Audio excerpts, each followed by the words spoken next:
Say, neighbor, I don't know about you, but I'm building on a blessing. Amen. You may be seated. I'm building. Stay with me, scripture white out. I don't have my Bible. I'm building on a blessing. How many of you are standing in need of a blessing? If you're standing in need of a blessing, just say, that's me, Pastor.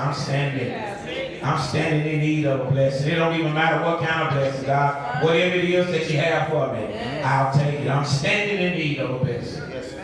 As we look back over our lives, all of us in here on this morning can testify to the fact that God has been good to you. Have I got a believer that can be honest enough to say, I may not have all that I should have, all that I want to have, but don't get it twisted. At the end of the day, one thing is for sure, and that is that God has been good to me. As a matter of fact, on this morning, he woke us up, y'all, out of something's ringing, out of his goodness. Believe it or not, you made it here on this Sunday morning out of the goodness of God. Truth be told, some of us, we dress ourselves up on this morning out of the goodness of God. You drive what you drive, I drive what I drive, just out of God's goodness. What are you saying, Pastor? Whatever you do in life, do not take the goodness of God for granted.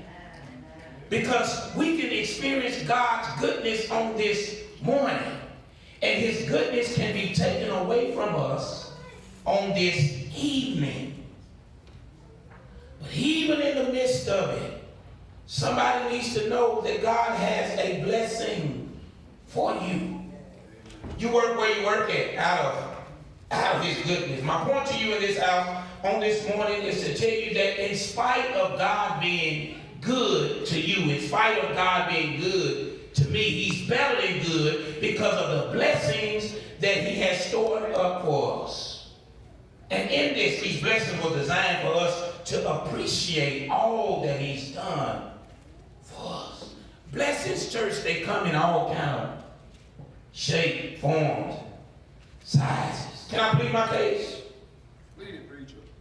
In other words, if I'm broke, God is he's still good. Yeah. If I'm busted, he's still good. If I'm disgusted, he's still good. God, even if you so decide not to wake me up in the morning, one thing that I can truly say as your servant is that you have truly been good to me. Is there anybody in this house on this morning that can take 30 seconds out just to get on your feet and recognize and look up towards heaven and tell the Lord, Lord, you've been good to me. If you decide not to wake me up in the morning, if you decide not to bless me anymore, Lord, you have been good.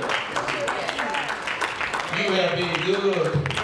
Look your neighbor, tell your neighbor, he's been good to me. He's been good to me. Pastor, what do you mean he's been good to you? Did you not know that God carried me when I couldn't carry myself? Anybody ever been down that avenue? When I couldn't do for myself, God carried me. God done everything that was needed in my life. And I want you to know in this place on this morning, regardless of your status, regardless of your situation, that God has a blessing for you. Sometimes, y'all, all I can say is good God Almighty. I don't know about you. Sometimes that's all I can say is just good God Almighty. My baby turned 24 years of age on Thursday, and the first thing I done was I told the Lord, thank you for allowing me to be able to see my baby at 24 years of age. And it's just a blessing. Thank you for these 24 years. Oftentimes we take things for granted. Sometimes I just have a good God Almighty attack in the morning because the enemy a time or two in my life told me that I never would be nothing. But I'm so glad that God upgraded me from nothing to something. Yes. Look at your neighbor and tell your neighbor, you looking at something. You looking at something. And now I tell the enemy that I am somebody. Why? Because God made me. And when God made me, he did not make any mistakes. stage. Amen. 6 minutes of grace and we're going to roll. A blessing is God's ability to show favor in your life even when you don't deserve it. Some of us are living in some places that we should not even be living in. We don't deserve it. Some of us, we got a job to where maybe we got the hookup on the job. We call it a blessing, and the job really wasn't meant for us, but God made a way for us to slide into the job. We don't even deserve it. Some of us, we drive cars that we can't afford, but because God's grace, mercy, and favor, He still allows us that when we put the key in the ignition, the car starts up. We don't even deserve it. Yes. So what are you saying, Pastor? Whatever you do in life, do not take your blessings for granted. Here in the text, y'all, we find Jabez. We understand what Jabez's name is. His name meant pain and sorrow. But we find Jabez being blessed because he was more honorable than his brothers. In other words, Jabez did some extra credit to receive an A+ instead of an A-.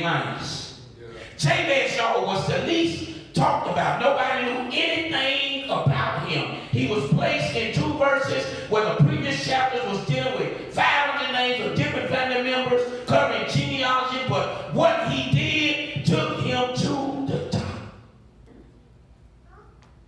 Jabez done something different. And I don't know who I'm talking to in this place on this morning that's trying to be like a Gethsemane. You just want to move on up. But I need you to know this one simple thing. You can get what you want. But what you want has to be included in your prayer.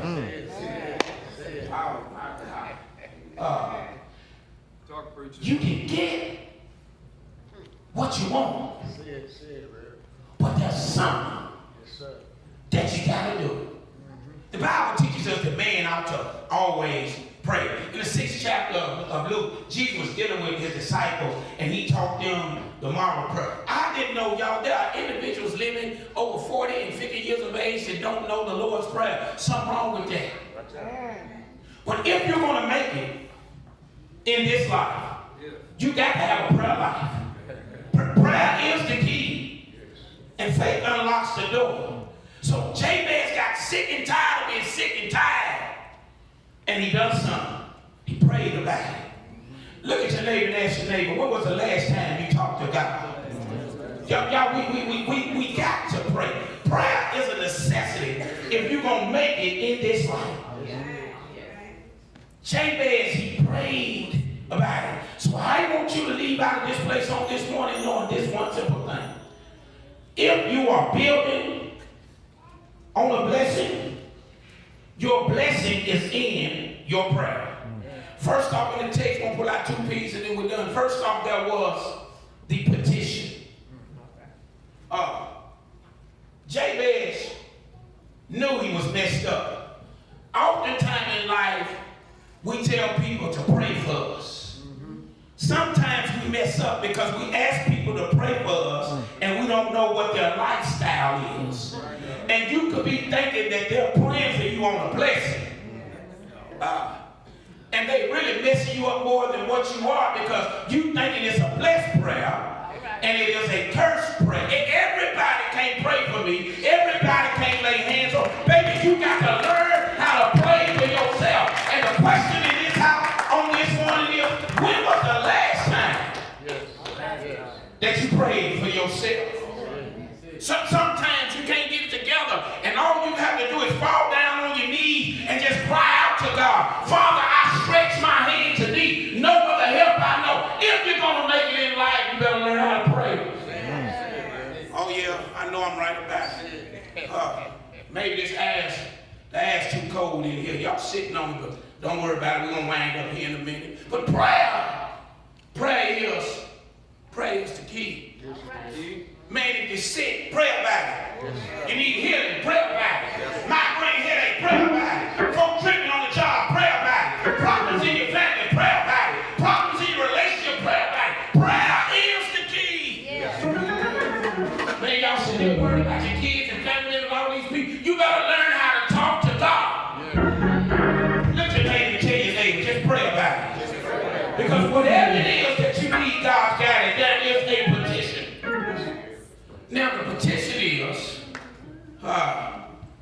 calling on the Lord. It's one thing, see, I don't want to pray like my mama. I don't want to pray like my dad. I don't want to pray like my grandmama or my granddad. I want to pray like God has desired for me to pray. Yes, sir. Yes. Because see, if I pray like grandmama, then I might get grandmama's blessing. I don't want grandmama's blessing. Grandmama might have been praying on some lumber pantyhose or something. Amen, somebody. Where we going here? But we must learn how to petition God. Call on the name of, I don't care how hard it gets, I dare you to call on the name of the Lord. The scripture says that demons tremble. Watch out. Watch out. Just at the mention of the name of the Lord. Sometimes we begin to wonder what's wrong. We call it on the wrong. Baby, you can't call Miss Cleo. You can't call on Tyrone. You got to learn how to call on the Lord. And when you call on the Lord, things begin to change. Jabez, he called on the God of Israel. I want you to know that your blessing is determined by your call. 1 Timothy 5:17 tells us that we are to pray without ceasing. 1 Timothy 2:8 says that men are to always pray. David shared with us in Psalm 55:17. He says that we are to pray in the morning, in the noon, and in the evening. Jabez petitioned and he pleaded until he got an answer. Man, I don't know what you're dealing with. You don't know what I'm dealing with. But at the end of the day, we got to call on the name of the Lord. If you need it, God's got it. 3 minutes, Elder, we going. If you need it, God's got it. But if you don't have no prayer, man, you ain't got no power. If you got little prayer, you got little power. But if you got much prayer, talk to the church, you got much power. And Jabez was like a kid. You know how it is. Those that have raised kids, you know how when you're raising kids will get on your nerves. No matter how young or old, no matter how young or old, kids will get on your nerves. But let me share something with you. We love you, kids. Let me share something with you. A child will get on your nerve until they get what they want. And sometimes we got to be like that child. And we got to get on God's nerve until we get whatever it is that we want. Look at your neighbor and take your neighbor. Get on God's nerve. Get on. If you need it, God's got it. So there was a petition. Secondly, there was a plan. In this life, a man without a plan is a man that's headed for destruction. Oftentimes in conversation, I make sure I ask the individual, what's your plan? What you are designing something for me, but what is your plan? See, if you got a plan and I got a plan, we can meet in the middle. But if I'm the only one got the plan, watch out now. Watch out. We're going to get out of this thing. Jabez, after he petitioned God, he came up with a plan. So when we begin to go to God, we must not forget whatever it is that our plan is. In other words, your plan is what you want God to do. Now, I know in God, I know that he knows your heart. But see, God is the type of God where sometimes he wants us to speak. You ever been around somebody, they talk all the time, but when it's time for them to really talk, they don't talk. I mean, they talk all the time, but you tell them they got to speak or they got to stand up in front of somebody, then all of a sudden their lips lock. But God says, be easy, brother Terry. God says, he says, sometimes he wants you to talk while he sits back and comes up with the plan. But Jabez had a plan.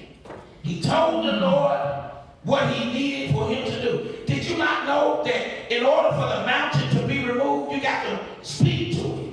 We understand that the power of life and death, it lies in the tongue. So what we have to do is that we have to go to God with the plan. In other words, when we go through, we talk to everybody else but God. But when you begin to talk to God, things begin to change. In the text, Jabez, he went to God and he petitioned God and he gave God his plan. And he told the Lord, he said, Lord, bless me indeed. Enlarge my territory and keep your hands on me. And if you in this house and you need a blessing from God, get on your feet and go ahead and praise God in vain. And every time you put your hands together, you're telling God, I know you're working on something. How about your neighbor and tell your neighbor, say neighbor, whatever you do, just keep on calling on God. Whatever you do, stick to the plan. And after the petition, and after the plan, that's when God shows up and he protects your blessing. Love your neighbor and tell your neighbor, say neighbor, last time God blessed you, you let the devil come in and take your blessing. But this time around, God is getting ready to protect your blessing. The last time, the devil stole the blessing. But God heals, he gives protection. Because at the end of the verse, Jabez said, God, this time around, when you bless me, keep your hands all on me, so there's no evil. What do you mean, Pastor, evil? You know how it is in life. When God blesses you, your haters, they become angry, they become jealous, and then they try to steal your blessing. But love your neighbor and tell your neighbor, this blessing has been signed. That's the heart of the finger. Signed, sealed, and delivered. Give God the praise and tell the Lord, thank you for blessing me. Thank you for keeping me. Somebody shout protection. Shout protection. In other words, this time around, God's gonna give you double of your trouble. Do this one favor. Go around and just buy people and tell them that your blessing is on the way. Just buy people and tell them that your blessing is on the way. And I don't know about you, but one thing is for sure. We serve a God that says, ask and it shall be given. Seek and you shall find. Knock and the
the scriptures. I'm building on the blessing. Every time I fall down on my knees, I'm building on the blessing. Your blessing is determined on how you